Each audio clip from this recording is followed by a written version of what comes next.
Namaskar everyone, good morning, welcome to the Editorial Edge, the daily news analysis by StudyIQ IAS, which comes to you every morning at 8 a.m. only in English language. I welcome each one of you, welcome on this glorious Saturday morning, okay. So on the agenda today, we have 3 articles, 3 important pieces of information, alright. We'll be discussing those, but before that, if you can, just let me know in the chat if everything is okay. You can see the screen behind me, you can hear my voice perfectly, no issues, no lag, all systems okay. Then we shall dive into the topic for the day, okay. So we have 3 articles, okay. First one obviously we'll look at, like I told you in yesterday's class, that we will look at India-US, especially the agreements. Good morning Madhusudan, good morning. Alright, so we'll take at the India-US agreements and we'll also take a look at the implications of those agreements, okay. The consequences and what do they really mean, okay. You have to identify it from that point of view. Like, okay, the agreements in isolation are of immense importance. No one is denying them. But what is the larger purpose behind those agreements? What are they looking to serve? Where does that elevate India's position in the contemporary world is something that needs to be understood, especially from the mains perspective. Okay. So we'll take a look at that. That's our number 1 agenda. Thereafter, we'll go into something, a new concept that has been announced of dynamic power pricing. Good morning, everyone. Good morning. Good morning. Ajay Raj, Coder, Arka. Good morning, everyone. Okay. So we'll take a look at dynamic power pricing. What exactly is it? What is it? How is it going to benefit you, the consumer, firstly? Okay. We'll also look at smart metering. What is smart metering and dynamic power pricing, and what is this hybrid model that is being thought of, which will be becoming a reality, say, in the next 2 years, 3 years. Okay. Juvenile Aditya. Sir, do I need to study newspaper myself also? See, Aditya, like I've mentioned in this class, always I do that first you need to understand the fundamentals and the analysis. Okay. If you have those in place, only then will you be able to make the best use of the newspaper articles, which is why it is suggested that you sit through this 45-50 minutes of analysis that we do, where we discuss from the fundamentals up until, say, the high-level understanding of the subject or the topic that is there. And thereafter, if you invest, say, another 10 minutes to just read the article, your job for the day is done. Okay, so that's the whole purpose. So after dynamic power pricing, then we'll discuss Matsya 6000. So you have with this unfortunate accident in the Atlantic Ocean where 5 people lost their lives aboard an ocean gate, a submersible that had gone in to see and study the remains of the Titanic shipwreck. So what are the learnings from there firstly? Because again, India's own proposed submersible is to become a reality. Okay, work is already underway. Field trials have been done, test trials have been done. Okay, so what exactly is the learnings for India from this particular issue? What is, not just in terms of the larger security measures, but also small minor details. And we'll also discuss how, say, the particular submersible, I obviously did a long video on it, around 15-18 minutes, but then we need to quickly understand that what could have gone wrong. The learnings need to be identified so as to not let this tragedy happen again. Hi Ashish, good morning everyone, welcome. Okay, and obviously we'll have MCQs and mains. By the way, for yesterday's mains question, okay, where we had discussed about cyber security costing money, but the lack of cyber security costing more money, analyze this statement. So I was very surprised to see some really good answers come through. Yesterday evening around, say, by 5-6 p.m. I had around 6-7 answers, and one particular answer stood out for me. Like it's a very well thought out answer, you know. And so again, I tell you before I just jump into the topics, answer writing is something that you have to begin today, regardless of whether you're appearing for this year or next year. If you're writing mains this year, obviously you should have started by now. But if you're writing, say, UPSC 2024, start from today. Okay. And there is no excuse for you now. I'm giving you the analysis, all the fundamental building blocks. Go ahead. When I present you the question, write an answer, send it to me, I'll critique it, I'll help you refine it, and then you can go forward from there. You will see that there'll be like an exponential increase in your learning, in your ability to make sense of information. Okay. So yesterday I had around 6-7 answers that was mailed to me. And so one answer stood out, which I will be sharing in my Telegram group today. Have a look at that answer. It's written in Hindi. Okay. So obviously most of the non-Hindi speakers may not be able to understand, but then you will understand the structure and flow which has been presented. You know, it's a very well thought out answer. Obviously, the other 5-6 answers, there's scope for improvement. I've replied back to each individually. This person, I haven't replied back yet because I want to first introduce his answer in the group and just let you have a look how your contemporaries are writing, how your peer group is writing. Okay. So again, join my Telegram channel. We do a lot of these kind of work there, analysis, introspection, going ahead and critiquing each other's work, because that is how you will improve. Okay. So fine. This is the agenda for the day. Let's jump in. So before we jump into the agreements and everything, all of that has happened over the course of the last 2-3 days, because the Prime Minister has just left for Egypt at 7:20 a.m. So now the US visit has officially concluded.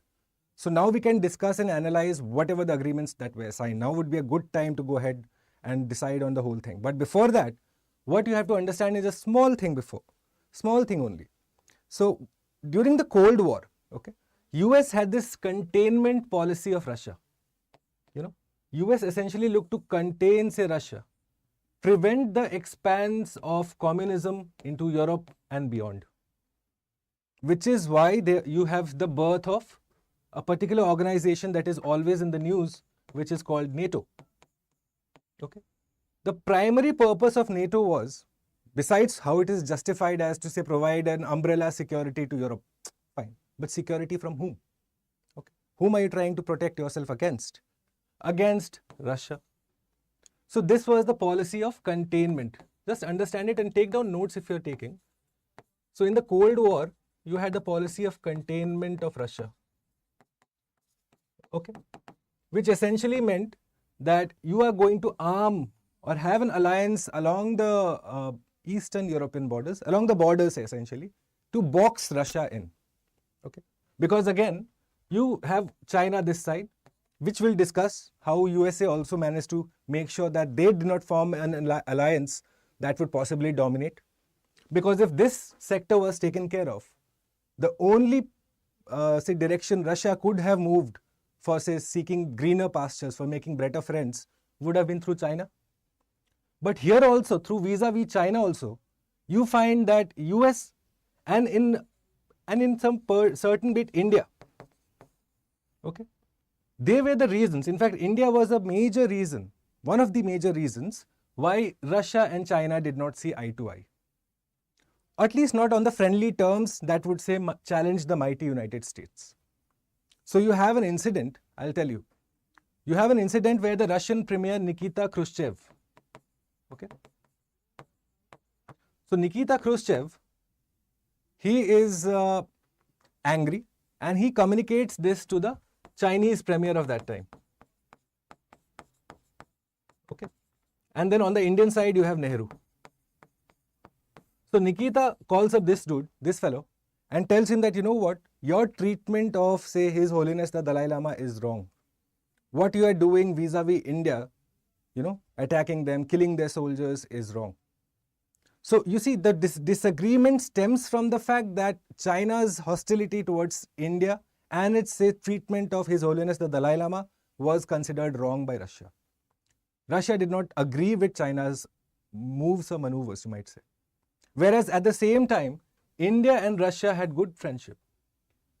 Yes, you have always known this. It's a friendship, it's like set as an example for the rest of the world, the kind of convergence that has happened, say, between India and Russia.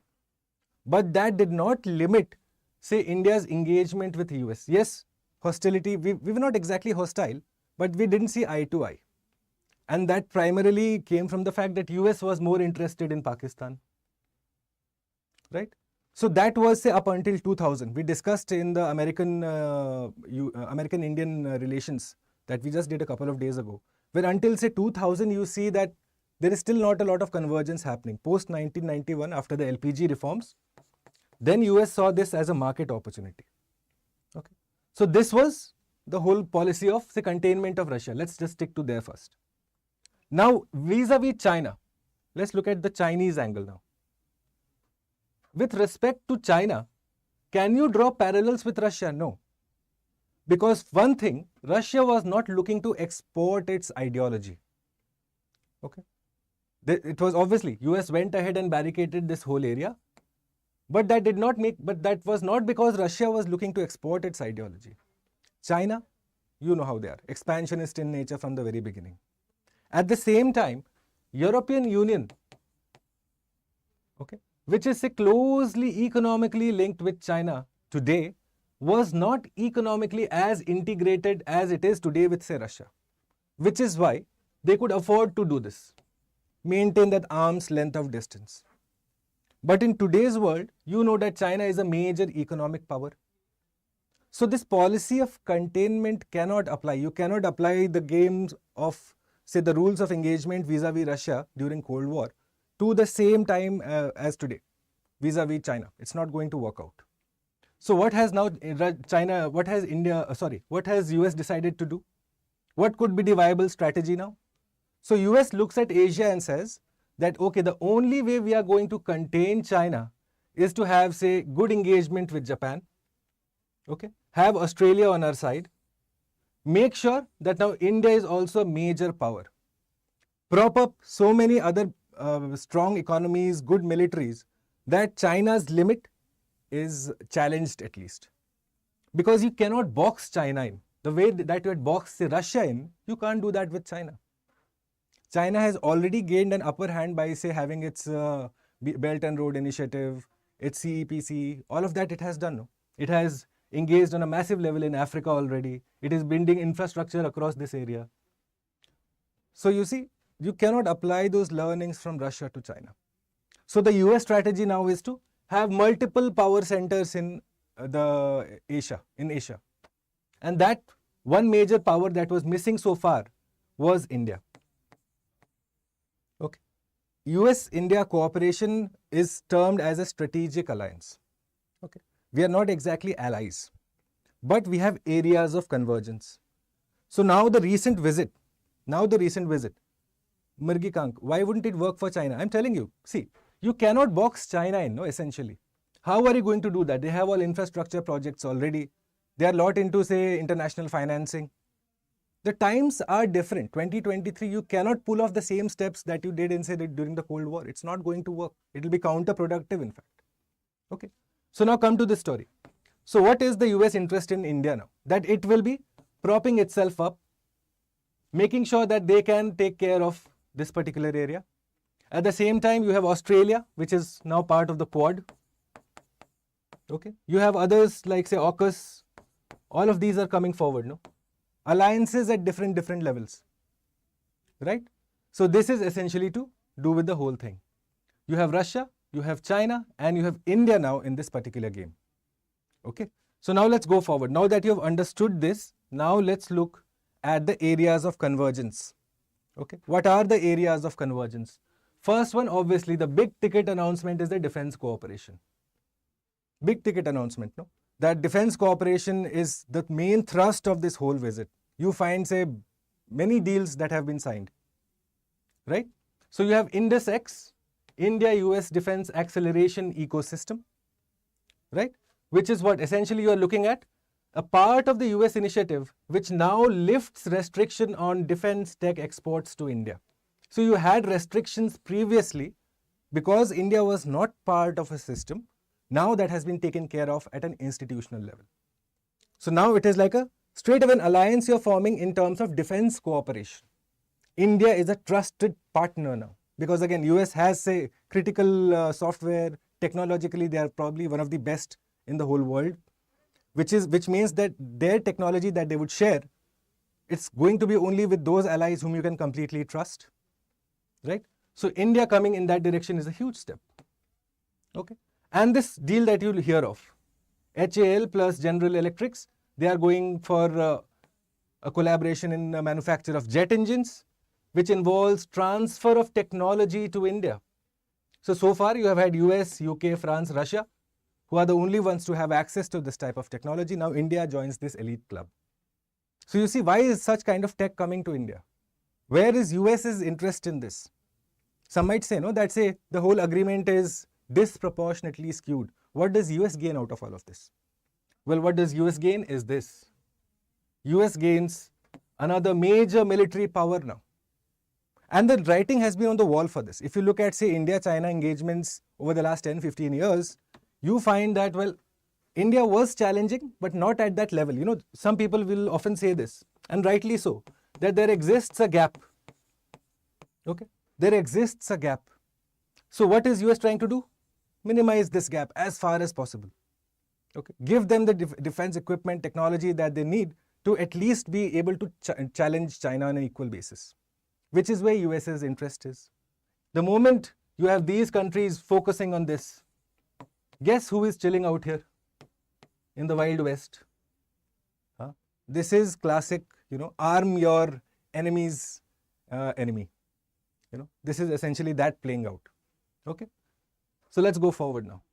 In consulates, again, just factual basis, US will open in Bengaluru and Ahmedabad. Bengaluru because, again, most of the IT industry, the people who actually are getting the H1 visas come from these states, these places, Bengaluru, Hyderabad, Chennai. So it makes sense to open there. Ahmedabad, and India will open in Seattle. Just factual facts, no need for any particular analysis here. It's just better engagement. You're giving access to people, services to people. For appointment, if you had to go to, say, Mumbai or Delhi, now it's easier. Bengaluru is right next door. Okay. All right. Technology partnership. Now you have also read about this, that NASA and ISRO will develop a framework for human spaceflight by the end of this year. India has joined the Artemis Accords. Okay. What is the significance of this, guys? We have discussed, haven't we not, say, the International Space Station? I have told you in that class that the ISS, the International Space Station, which has, say, US, Russia and the other countries that work together, primarily these two, well, Russia is supposed to exit this. And ISS is directly looking at the Chinese one, the Tiangong. Okay. So if Russia is looking to exit this, you need a credible space agency to take its place. Whose credibility is the best in the market right now? ISRO. Yes. That they can send actual space flights at 1/10 the cost of your movies. Yes. That is innovation in space technology, something that India is very good at. So greater collaboration in this means Russia goes out, India comes in. This could be the possibility, I'm saying, in terms of, say, collaboration for the International Space Station. You also know that the ISS is supposed to be retiring in the next 10-15 years. Which means you don't want a situation where a Chinese spaceport is the only one that is up there, because it's China after all. So you need your own entity there also. So there will be greater collaboration in this field. You might see a possibility where India will be a part of, say, not just, say, an ISS mission, but actually a replacement for an ISS, something of another international relevance. You see? Semiconductor supply chain, obviously, so that China and Taiwan, you remove their reliance on them. They control the market, which is why other countries are now making sure that they have an equal share in the market, or at least try to bridge that gap, fill that gap that I'm telling you about. Okay. US will invest in India. Indo-US quantum coordination mechanism, you are looking at better collaboration. Okay. Academia, industry. You need that sync to happen for innovation to happen, because the industry in itself can't interpret and the academia in itself can't innovate. You need both of them to come together. Okay.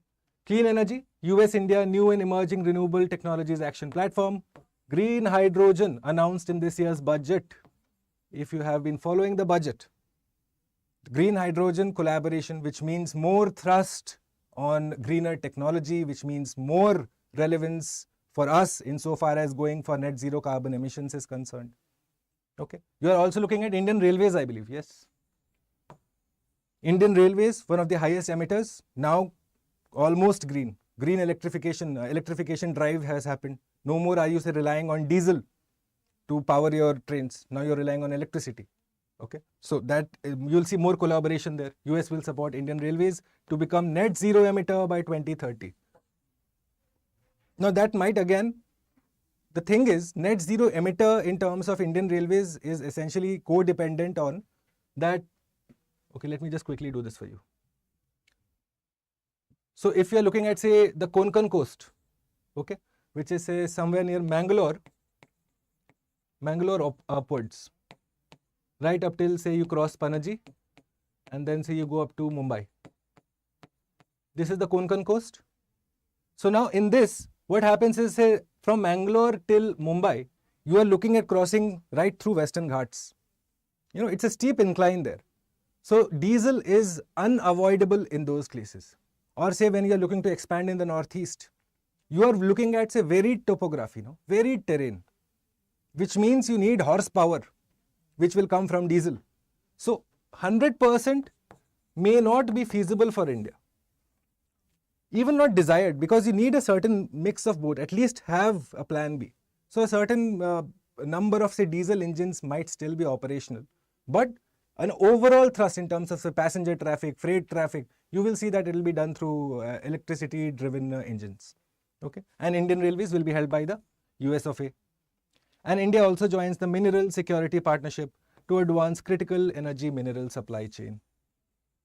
Okay, so just the brief takeaway. You see the areas of convergence are wide, right from, say, defense tech to clean energy to consulates to education to academia, which means, you know what, this is like significant in terms of interpretation. You have to realize now India is being treated as a very credible partner. You know, all of this is happening. Why? If you see this, why are they suddenly interested in green hydrogen? Because you find that the Indian government is equally interested too. Yes. Why do you think they are suddenly interested in Indian Railways going net zero? Because the Indian government has already done, say, 90% of the work. They will just help, say, in the last 10% and then say, you know what, we helped India go net zero in Indian Railways. So these things are essentially what? That the government has created that ecosystem within the country for, say, this type of partnership between US and India to happen. Okay. All right. So the analysis quickly. India and the US are on a road not traveled before. In fact, this whole thrust of this article, after you read this, go to Indian Express and read an article by C. Raja Mohan, which has come today morning itself, this morning. He's one of the finest thinkers of international relations in contemporary times. And so when he writes, I suggest you read. There are a couple of authors whose articles you should not miss. One is C. Raja Mohan, one is Brahma Cheleni. You know, whenever they write, there's a lot of thought and analysis behind what they write. So go ahead and read these articles. In fact, go ahead and if you can find the previous articles also, you'll find that it's extremely well written. Lot of takeaway points, mains fodder you can get from their articles. Okay, so this article again, C. Raja Mohan has written it in this morning's Indian Express. So he says, India and the US are on a road not traveled before towards a joint construction of a stable Asian balance of power system. Remember what I just told you, that there are going to be multiple power centers in Asia. The policy of containment vis-a-vis Russia, no more. You are going to prop up more states, make them more militarily and economically capable. Okay, so that they are able to assert themselves, if not, say, challenge China. Okay. The new India-US defense partnership makes it possible to conceive of an Asia that is not vulnerable to domination by any one power. Which power is it? The Red Army. Okay. Because right now it is too skewed. If you see, even say India, China, say the current contemporary military, if you just put them side by side, there's a huge gap. Okay, it's skewed in one side. Even though we have taken steps, say, so defense indigenization and all of that has happened, well, the ecosystem creation is happening, the results of which will be seen in, say, 10 years, 15 years. You need to give time, because again, if you remember that lecture, testing, trialing, field assessment, then making improvements, it's a long drawn out process. Okay. So up until time, if it is going to serve the interests of both India and US, why not have that area of convergence? Okay. The agreements are an attempt to build a multipolar Asia with sufficient deterrent capabilities. Deterrent is that you deter the opponent from doing something that will harm you. Your capability to strike back should be such that the samne wala party, in this case China, thinks twice. If you are so weak militarily that it does not deter me, then I can attack you at a time and place of my choosing. No? But then the point is this, that my ability to strike you be such that you will think twice. You will be like, no, I might take a lot of damage too. Okay. To ensure respect for the sovereignty and territorial integrity of all states. The US supports the modernization of India's defense. It's a part of the effort to strengthen India's military capabilities and thereby enhance its deterrence. Right now, Doklam, Galwan, what is it? We are playing the defensive capability, and that will remain. India will not go on the offensive. We have never been, in fact, if you look at our history, we have never been expansionist. So, but our capabilities are such right now that we risk, say, having an incident like, say, Doklam and Galwan, because China is testing its waters. Okay. But now with these kind of tech coming through, you will have, say, these kind of incidents also being carefully calibrated now. Each party will think, what's the risk involved if I say escalate this situation? How will the other party respond? If I'm not sure of it, I will not take that step. Okay, so this is it. US-India's relations are no longer about US selling arms. See, this has come why? Because we went ahead with defense indigenization.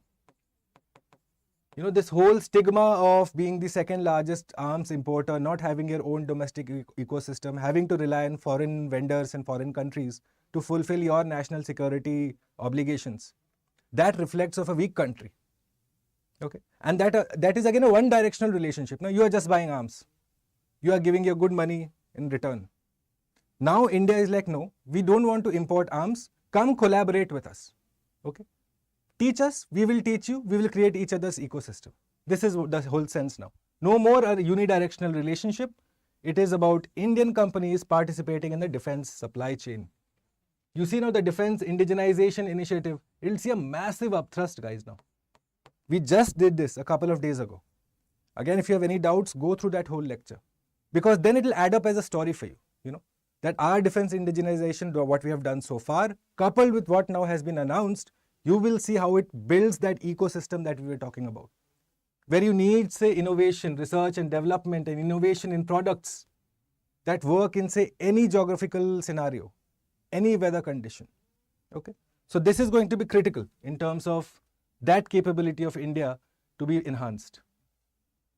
All right, so now so far, what was the divergence? Now I have told you the good areas. So far, okay, this is what we are looking to do. This whole friendship and the agreements that have been provided will light up the path like this. But where does the origin lie for this?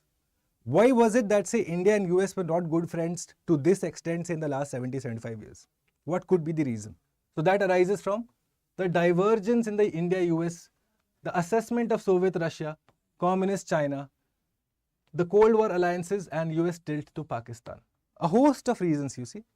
India and Soviet Russia, different relationship. US and Soviet Russia, different relationship. No area of convergence there. Similarly, Communist China, Americans had a completely different worldview of them. India, in fact, had a completely another different worldview of them. We had a former prime minister who went in fact and said, you know, we should look out for Chinese interests. You are the prime minister of India, you should look out for Indian interests first. So he should look out for Chinese interests, which is why, say, we are in this soup that we are in today. Okay. Washington's Cold War alliances, and then obviously you have the Pakistan angle. All of this essentially just drove India away. And why was Pakistan important to USA? Again, because of their geolocation, the strategic location of between the haves and the have-nots. Afghanistan being a mineral-rich country, but no one to consume them. China and India, the markets for that minerals. Who is lodged right in the middle? Who has neither the appetite for those minerals nor the ability to pay for those minerals? Pakistan. So what will they do now? Assert their dominance with this location that they have, create nuisance. Okay. And at the same time, US also was more interested in Pakistan because it served its interest in, say, the Afghan invasion or other wars around the area. Pakistan was more than happy to let US use its own soil for launching missions. India never allowed that. So that was the point of divergence, which is why, say, we didn't see eye to eye on many issues. We were like, no, you have your own interests, carry on, I'll figure it out. Okay. So again, we also were wrong. We had India's inward economic orientation, license Raj, which finally opened up, say, 1991, the LPG came up, which means now we were more open to economically integrate with the world. Before that, there were no avenues only, no? So US had no interest in India. Finally, you had the Quad that was formed in 2007. Okay? And then this Indo-Pacific construct. We'll do a class on this, guys. It's a very important concept to understand, especially if you're looking to master international relations. What is the Indo-Pacific construct is basically having this focus on India as a major power between, say, the Indian Ocean and the Pacific. That India has a major role to play, which is why Indo-Pacific construct includes, say, India's worldview in international affairs. Before that, you had, say, the Asia-Pacific construct, where there was no particular focus of attention. It was just to do with, say, a host of countries representing US interests. But with that migration from, say, Asia Pacific to Indo-Pacific, there are various consequences for India. We'll do this in a video later. A complete class we'll do in this. Okay. So the credit for US bonhomie, well, obviously it goes to China. Opposition to the 1-2-3 initiative. You know this. This was during Manmohan Singh's time, the nuclear initiative that we had. Okay. The Indian entry into the nuclear suppliers group. China has always vetoed this, said no. Okay. Actions at the United Nations Security Council. Just 2 days ago, you had that a particular some terrorist, China opposed that particular terrorist's inclusion as a globally designated terrorist. So you see, you have Doklam, Galwan. All of this essentially happens, like it just drives India further away from China, further, say, to consolidate its own security. Okay. So partly, this whole recent development in India-US, say since 2007 onwards, it's some to do with obviously the rise and emergence of China, obviously. And secondly, it is also to do with, say, our own security perceptions and, say, this transition from non-alignment or the strategic alliance that we have to something more concrete. Okay. Look at this. India's non-alignment and strategic autonomy also limits defense cooperation. Now, please understand this like this also, that this whole cooperation is irrespective of this. Okay. It does not mean that India and US are allies now. Yes, we have deeper cooperation. We have a trusted level of friendship. However, the Indian foreign policy will still maintain the strategic autonomy bit. This is still there. What does this mean? That we are neither close to them, neither close to them. We have areas of convergence, and that is where the story ends. Okay. Thereafter, it is my interest and your interest. All right. So the US has now stepped out to revitalize its traditional alliances. Now you understand this. It can't do the whole containment policy that it learned from Russia to China. So it needs alliances now. So you have a host of alliances. Japan, South Korea, Philippines, Australia. You have AUKUS that has come through. Quad has come through. These are essentially what? You're propping up more and more countries to make it a multipolar Asia. Okay. So how can this go? There's two ways it can go. One, that this whole alliance and the strategy of US to, say, limit China's expansion, it works. Or you will see have a flare up in the coming days to test waters. This is what Chinese would do, no? Just have a minor flare up somewhere and see, okay, how many of these come together? This is like, say, the opposition. Yes, they have areas of convergence in certain areas, but are they all equal friends? We don't know. So the only way to find out is test waters. See how they each of them individually respond. Okay. How many of them are just limiting to, say, yap, and how many of them are actually following through on what they have committed? So you can expect some Chinese action in, say, the next 12 months, somewhere, something to see, just test waters. Okay. All right. Okay, so that brings us to the end of the first discussion that I have for you today, the implications, the analysis of the Indo-US agreements that were signed in the last 2-3 days. Before I go forward, well, today is the 24th, so exactly in 36 hours, tomorrow evening, you will have this UPSC-IAS mains optional batches, okay? The admissions for that will be closing tomorrow evening. And the best part is that you have inclusive test series as a part of this optional batch. So make sure whichever subject you are preparing for, go ahead, look at the website, look at the faculty's credentials. Some of the most highly rated faculties, immense depth of knowledge, doubt resolution skills, communication, all of that. Go ahead, have a look at the faculty profile, and then make sure that you use the code BA Live and sign up for this. It's just valid till tomorrow, guys. So time is running out. If you're looking at a particular subject, a particular optional subject, you need to have in-depth knowledge. Analysis is required. So go ahead, have a look at the demo videos, have a look at the faculty profile, and then come to a decision fast. Okay? All right. So now we'll go forward. Okay. Before we start the second discussion, can you have a look at this and just quickly let me know in the chat, guys? What would be your answer to this?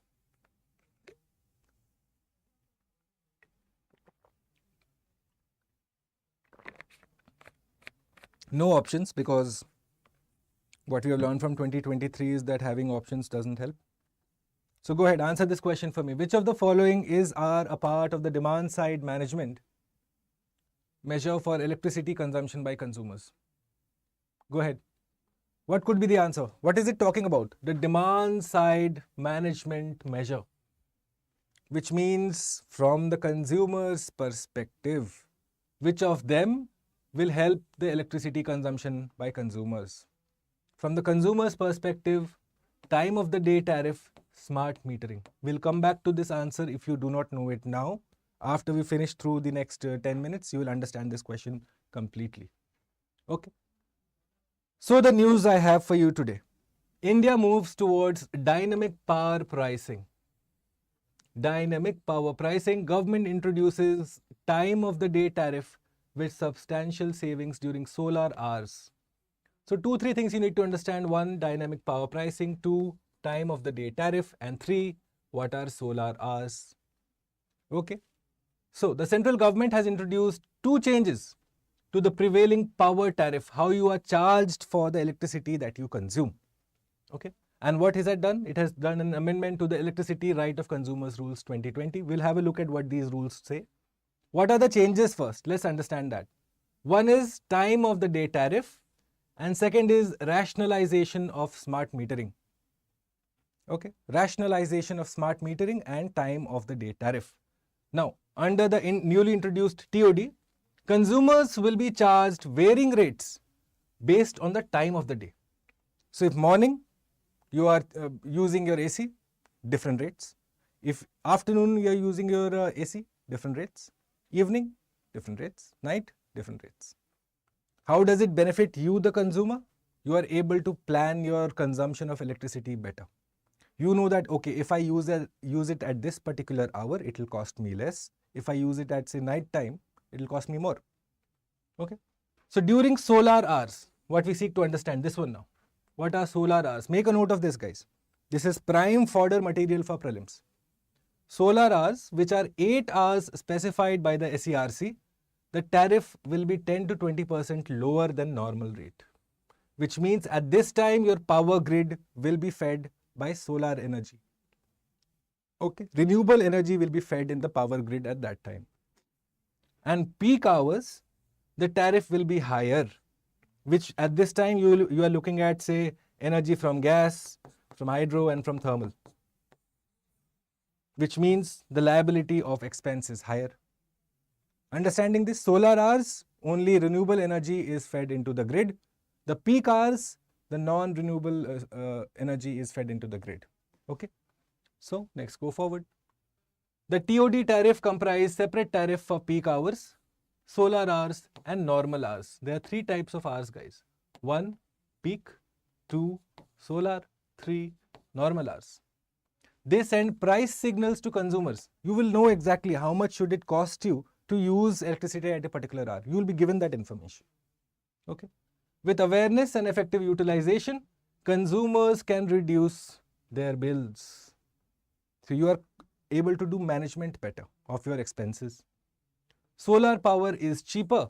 The tariff during the solar hours will be less. Non-solar hours, like I told you, thermal and hydropower as well as gas-based capacity is used. Their costs are higher, which means 10 to 20% extra you will pay for using your AC at that particular time. All right. Time of the day tariff is recognized as an important demand side management.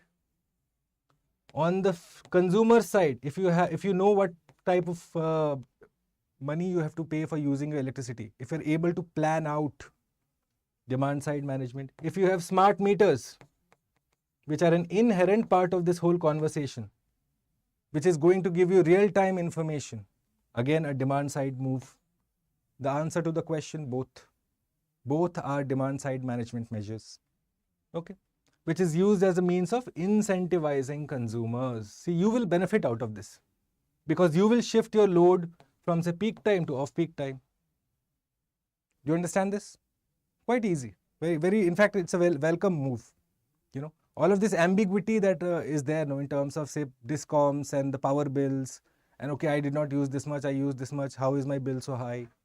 That will be taken care of now. All right? Okay. Any doubts, just let me know in the chat very quickly, guys, because these are important topics, especially from the prelims perspective. This topic is very important. I would suggest you go through this. Go through this article in detail. Okay. If you just Google search it, you will find this article in many publications that have gone through and written about it. Or I will be sharing a particular article in the Telegram group. Join that. That will be an already explainer. You'll be able to go through it and understand in detail. And obviously, you have access to the PPT also. Okay? All right.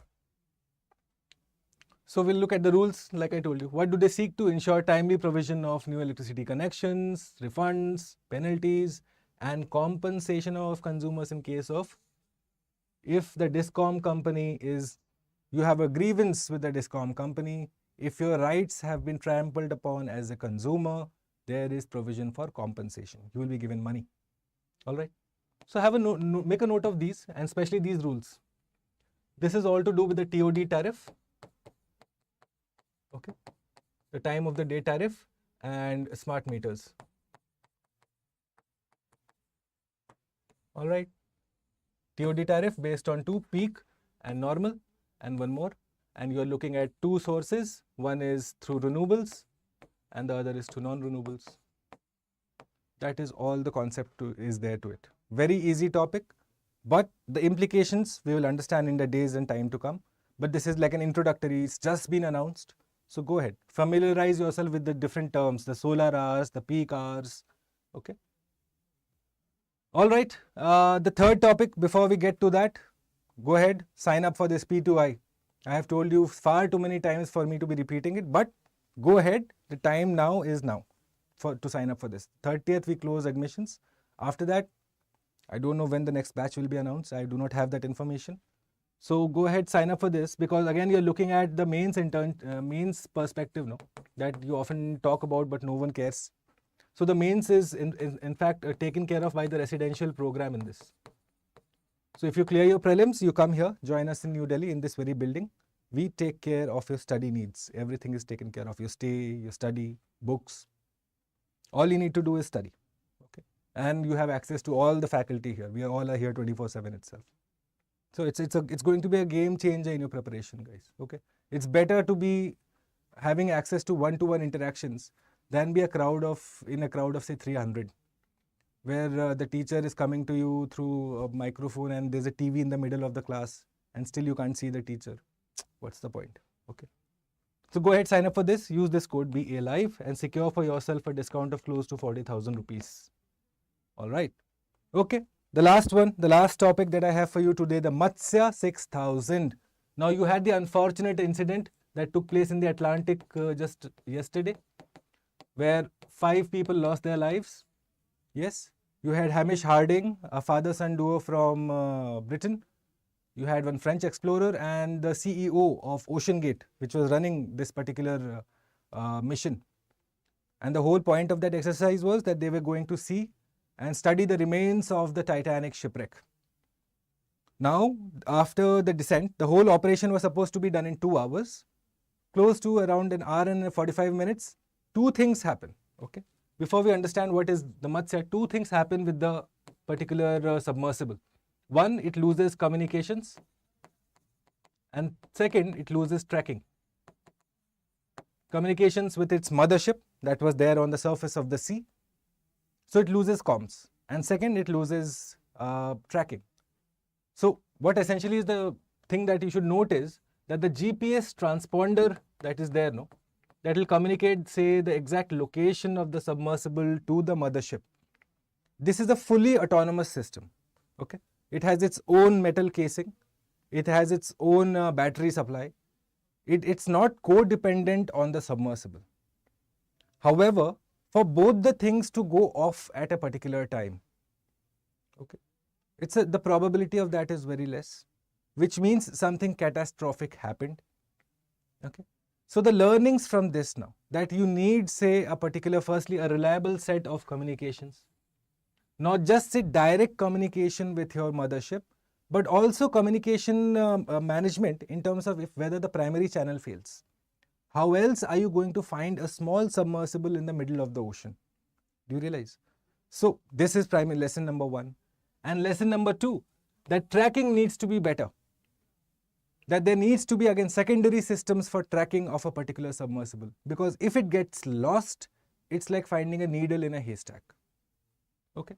So now let's look at Matsya 6000, the Indian submersible, which is going to be going into, I think, the Indian Ocean, and it's going to search for, say, rare minerals and studying the ocean seabed, all of that. Okay. So proposed Indian submersible that will carry 3 Indians to the depth of 6,000 meters, which is why the name Matsya 6000. Okay. It will be going 6,000 meters in the Indian Ocean. So now this particular tragedy that that occurred in the Atlantic, so India is going to now learn from that. So the submersible is being designed by the National Institute of Ocean Technology, NIOT, okay, which is under the Ministry of Earth Sciences. Okay, write this down, guys. You should know which ministry operates which organization. It's under the Ministry of Earth Sciences, the NIOT, okay, and they are the people, the organization responsible for the design of the Matsya 6000. Okay. So it will be armed with this. Look at this now, guys. A safety feature. Make a note of this. It's a safety feature which will negate this problem if the primary communication channel fails. It's a safety feature. What is it? This foam, which will rise to the top of the ocean if submersible is unable to resurface. One of the theories is that the particular submersible Titan, okay, the Ocean Gate submersible that met with this unfortunate accident. So it could have been that they got entangled in the shipwreck of the Titanic. And that's quite possible because the Titanic was a massive ship. And this is like a tiny submersible. Okay. In fact, the people were sitting cross-legged in the submarine. So you realize that it was a very closed area. It was claustrophobic, I'm sure. So it's very easy for that small submersible to get entangled in, say, large shipwrecks. In that case, what happens is that a synctatic foam, a foam rises from the depth of the ocean up until the surface. It's visible in a way that if you were to, say, launch a rescue or a search mission, you'll be able to easily spot, acha, the foam is there, which means they're right underneath. Easier. Communication channel, if it fails, well, you have a backup system. The submersible is to be made of titanium. The problem is that the Ocean Gate that went ahead, okay, and had this tragedy. So it was made with carbon fiber. Now the problem with that is carbon fiber is a composite material, okay, and so if you had to do, say, molecular level study of it as to how it responds to, say, pressure, how does it change after, say, the first time it was dived into the Titanic and then it came out, what was the material and how did it respond to that stress? Because under that depth, the Titanic is at close to 13,800 feet. So at that depth, after the first dive, well, what were the changes in the structure of the submersible? Okay, this study needs to be done. Okay, one sec.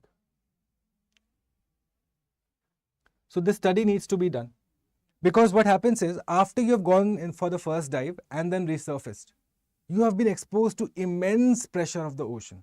The pressure at that depth is unimaginable. In fact, it's like 110 cars on top of each other, acting their entire weight on the size of a postal stamp.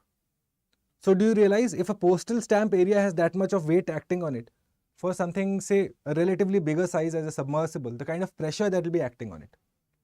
So which is why it is said that you should use titanium. There are two options that you could have used, titanium and steel. Titanium is preferred because it is more sturdier than steel, and it is much more lighter than steel. These are the two properties that titanium has over steel, which is why it is suggested that you make the entire submersible of titanium. Now this Ocean Gate submersible was made of carbon fiber. So that atomic level study that I'm talking about, it couldn't be done. It's impossible to do because again it's a mixture of two particular constituents.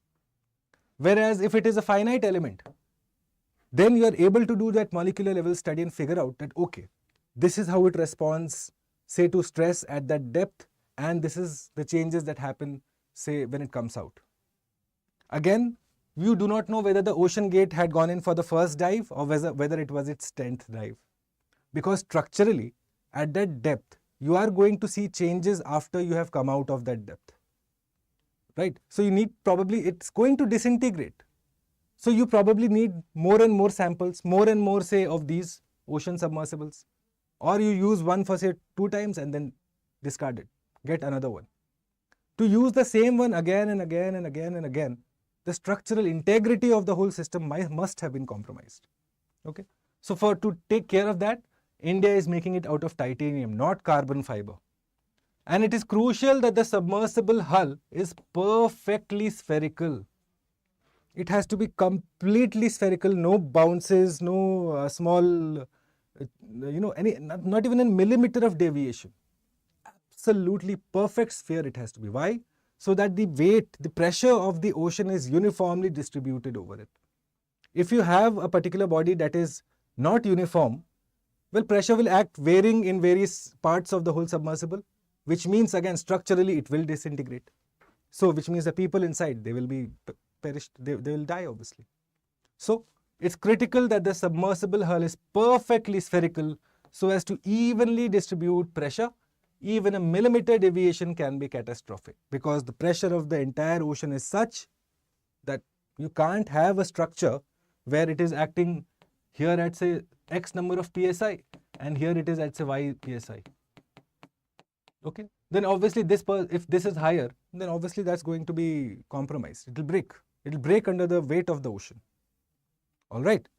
Okay, so Matsya 6000, India's proposed submersible that is going in the Indian Ocean. Make a note of this. Okay, you don't need to worry about the ocean gate. Obviously, the learnings I have given you, but the ocean gate is done. Focus on the Indian version for the exam, from the exam perspective at least. Make sure that you're up to date with any information that comes vis-a-vis Matsya 6000. All right. Okay, guys, that brings me to the end. Yeah, this is the photo of Matsya, by the way. You see, it's a small one. And again, 3 individuals in this. Yes.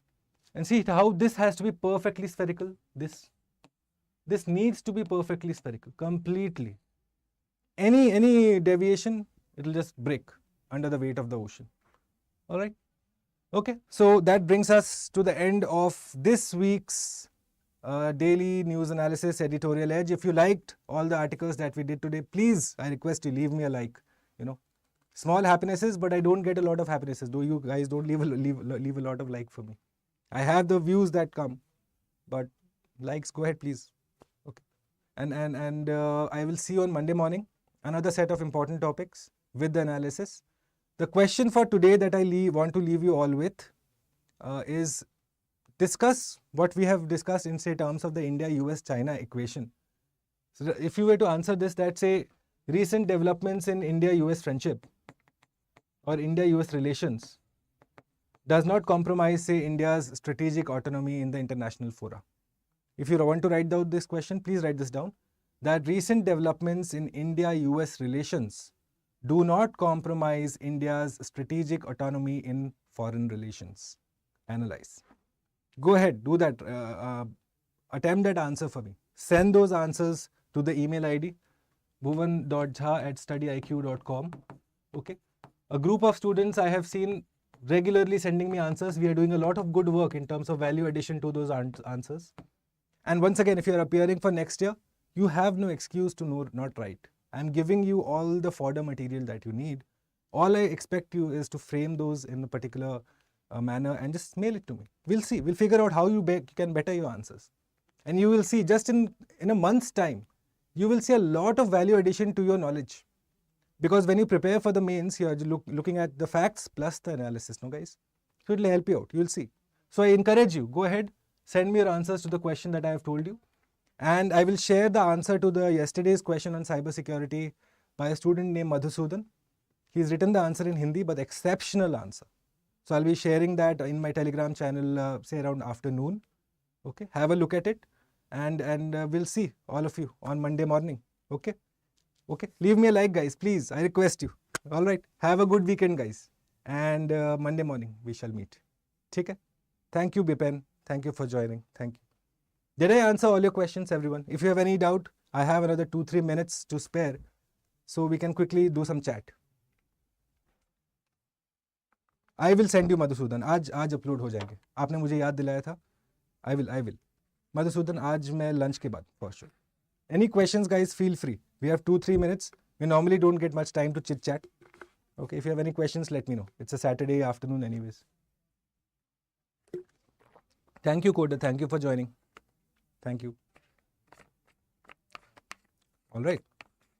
Okay, so we'll call it a wraps. If you don't have anything to ask me, good. It means I have answered all your doubts. All right, I'll see you guys Monday morning. Have a good weekend, guys. Bye.